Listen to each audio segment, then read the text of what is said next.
Denk je ook nog dat je er vanaf zou kunnen gaan? Nee, ik denk het niet. Het hoort even, ik mag ook niet in één keer stoppen van de dokter, want mijn nieren zijn niet meer goed. 7 jaar geleden deed Sunil mee aan het programma De Sleutel. Velen vragen zich af hoe het nu met hem gaat. Leeft hij nog op de straat? Heeft hij een huis? Ik heb heel goed nieuws, want wij hebben hem gevonden.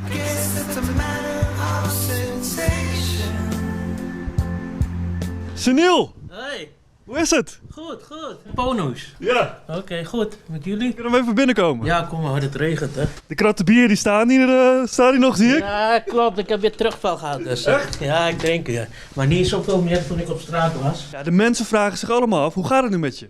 Met mij gaat het nog goed.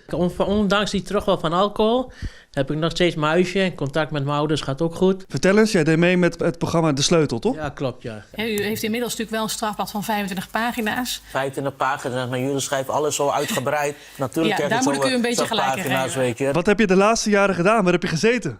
Ik heb nergens gezeten, alleen maar thuis gezeten. Hè? En bij mijn ouders thuis. Maar verder, ik heb niks bijzonders gedaan. Je hebt nu ook een huis, zie ik. Dus dat is goed nieuws, toch? Dat is goed nieuws. Zonder Bo had ik het niet gered. Was ik nog steeds op straat geweest. En misschien had ik niet eens overleefd ook nog. Ja. Dus ik ben Bo nog steeds dankbaar. Zie je nu ook heel veel bier staan? Drink je nog een beetje bier?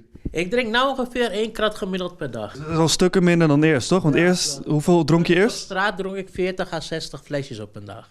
40 à 60 Ja, fles. in 24 uur, hè? Per dag verschillend, hè. Maar ik zeg, als ik een goede dag heb, dan had ik 40 tot 60 flesjes bier op een dag op. Met die rechtmak ook, die bier, is me soms gelukt om naar binnen te smokkelen. En dan dronk ik in de wc snel leeg.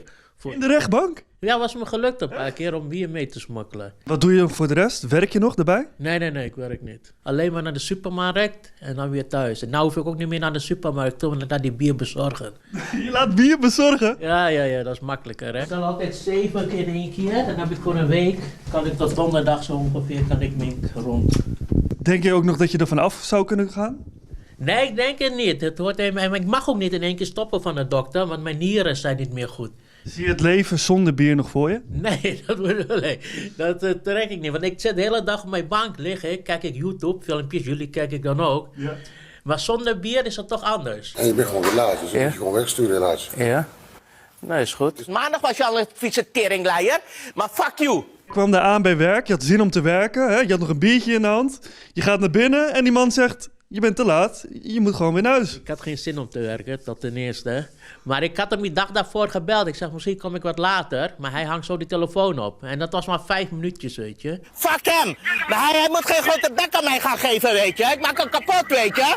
Dus wat is nou die oplossing dan? Wil je nog aan het werk? Of heb je zoiets van, Nee, ik ga niet meer werken. Ik vind het wel best zo. heb je nog een droom voor de toekomst? Droom voor de toekomst. Ja, ik hoop dat ik een keertje geld genoeg heb om een auto te kopen. Want ik ben gek van autorijden. Want ik heb mijn rijbewijs teruggekregen.